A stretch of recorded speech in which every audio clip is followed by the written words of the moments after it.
Mến chào quý vị và các bạn đang quay trở lại với kênh của chúng tôi. Rất vui được đồng hành cùng quý vị với nội dung sự thật về đoạn clip làm dấy lên nghi vấn Bình An có bùa nhí.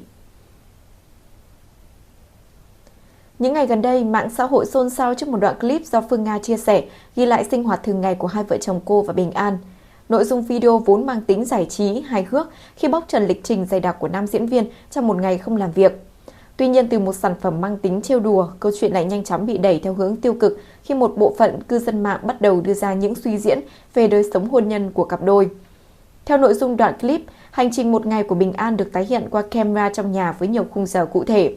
Từ khoảng 10 giờ sáng, nam diễn viên rời nhà để đi ăn uống và cà phê. Chỉ ít phút sau khi quay về, đến khoảng 13 giờ 30 phút, anh tiếp tục thay đồ ra ngoài chơi thể thao, cụ thể là pickleball, và đến tận 18 giờ 30 phút mới trở về. Tưởng như buổi tối sẽ dành thời gian nghỉ ngơi tại nhà, nhưng đến gần 21 giờ, Bình An lại tiếp tục ra ngoài gặp bạn bè và mãi đến 23 giờ mới có mặt ở nhà. Chuỗi hoạt động này được ghép lại theo phong cách nhanh, dí dỏm khiến nhiều người bật cười vì sự tăng động của nam diễn viên. Tuy nhiên, bên cạnh những phản ứng rất vui, rất tích cực, một số ý kiến trên mạng lại đi theo hướng tiêu cực hơn.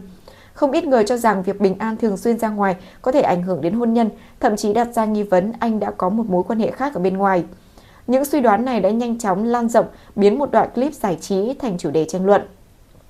Trước làn sóng bàn tán, Bình An đã có động thái đáng chú ý. Nam diễn viên đăng tải một đoạn video khác, cũng ghi lại lịch trình trong một ngày không làm việc nhằm làm rõ những gì thực sự diễn ra.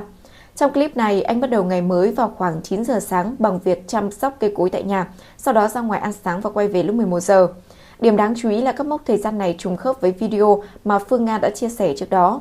Cụ thể, trong đoạn clip của Phương Nga, thời điểm 10 giờ 59 phút ghi lại cảnh Bình An trở về nhà, trên tay cầm một ly nước. Trong video do chính anh đăng tải, nam diễn viên cũng xuất hiện với các chi tiết tương tự, thậm chí quay cận cảnh ly nước được mua mang về cho vợ. Chi tiết nhỏ này đã được nhiều người xem đánh giá làm minh chứng cho việc dù có ra ngoài hoạt động cá nhân thì Bình An vẫn luôn quan tâm đến bạn đời. Khi theo dõi toàn bộ video, có thể thấy phần lớn thời gian nam diễn viên đã ở ngoài nhà không phải chỉ để giải trí đơn thuần mà còn gắn liền với các hoạt động cụ thể như tập phục hồi với bác sĩ riêng, làm việc cùng với huấn luyện viên và tham gia vào các hoạt động thể thao.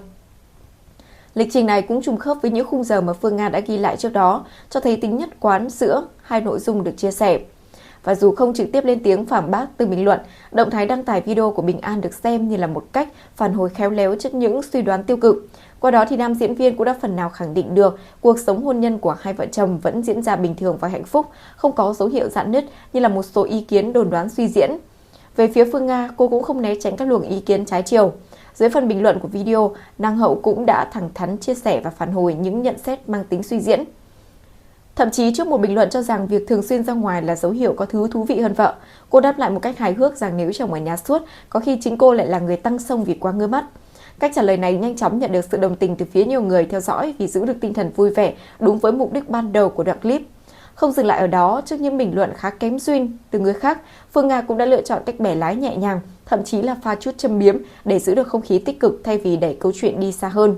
Cô nhấn mạnh rằng đoạn video chỉ đơn thuần là một sự trêu đùa giữa hai vợ chồng thôi, không phản ánh bất kỳ một mâu thuẫn nghiêm trọng nào trong đời sống hôn nhân của cô cả.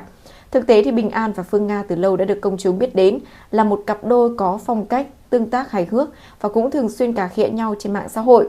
Tuy nhiên, phía sau những màn tung hứng đó, nam diễn viên vẫn được nhận xét là một người chồng rất tâm lý và chiều vợ.